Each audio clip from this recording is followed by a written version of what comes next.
Vous écoutez Tammy et son héros.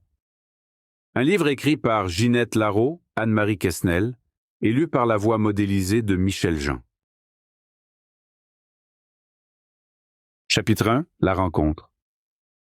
Le petit cœur de Tammy veut s'arrêter. Est-ce que l'arbre vient de parler? C'est presque impossible. Pourtant, Tammy ne reste pas là. Il bondit derrière un buisson. Nerveux, il est aussi bien curieux. Il retourne près de l'érable, qui rit gentiment. « Tu as laissé tomber ta collation? C'est à moi que tu parles? Enchanté, je m'appelle Sirop. J'ai toujours hâte de me faire de nouveaux amis au printemps. J'adore la nouveauté. Regarde mes bourgeons. Ils sont mignons, tu trouves? Hé l'ami, ça va? » Tammy et l'arbre ne le savent pas encore, mais c'est le début d'une grande amitié. Ils auront encore tout plein de belles conversations. On dirait des petits cocons. Tu n'as rien vu encore. Dans 2 semaines, ils auront déjà changé. Ah, dommage. Ils sont si jolis. Chapitre 2. Le printemps. Sirop avait raison, ses bourgeons se sont déjà transformés. Tammy chatouille son ami en courant sur ses branches. Sirop rit avec cœur. J'ai de nouvelles feuilles, chaque printemps. J'adore ce moment de l'année. Enfin, je me réchauffe et je me trouve plutôt chic. Qu'en penses-tu? Oh oui, oui. Attention à mes feuilles. L'animal s'arrête net. Je suis désolé. Je ne suis pas encore habitué. Tout à coup, Tammy reçoit des gouttelettes de pluie qui tombent de plus en plus fort. Énervé, il se réfugie contre le tronc pour rester au sec. Sirop, attention. Tes feuilles sont en train de se remplir d'eau. Tu as raison. Il me semble qu'une bonne douche te bouche ton nez. Ferait du bien. Tu as le goût? Fais quelques bonds et le tamia est un peu nerveux, mais il fait confiance à son ami.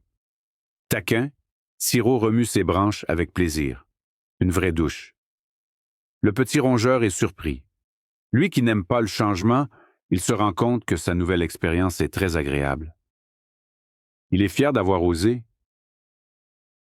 Chapitre 3. L'été. Tammy se fait chauffer au soleil, tout près de son ami. Il se laisse bercer par le chant des oiseaux et celui des cigales. La belle vie. C'est rare qu'il est aussi détendu. Il remarque un bourdonnement insistant. Qu'est-ce que c'est? Puis, il ressent un toc sur son ventre. Étrange. Zzz. Ah, ma chère Nadia, tu t'entraînes toujours aussi fort?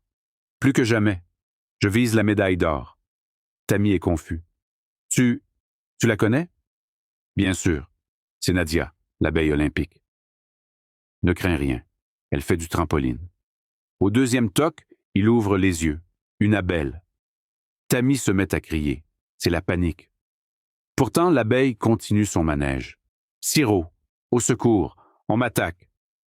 C'est ainsi que Sirop se réveille au milieu de sa sieste. Un peu endormi, il aperçoit la scène. Tammy est surpris. Les abeilles ne sont pas que des bestioles qui piquent. Bien sûr que non. Piquer n'est qu'un moyen de défense. Elles font surtout du miel. Tu vois, quand on s'intéresse aux autres, on découvre leurs talents cachés. Chapitre 4. L'automne. Quant à Tammy, il est plutôt tapageur. Tam, tam. Pourquoi es-tu si stressé? Il faut être honnête. Sirop n'a jamais été aussi beau. C'est comme s'il portait un magnifique manteau multicolore avec des centaines de manches. Il est majestueux. C'est mon garde-manger. Il n'est pas encore plein. C'est tout? Pas de souci, mon ami. Tu as encore le temps. L'érable continue à savourer la chaleur du soleil d'automne. La vie est tellement belle. Tammy est soucieux.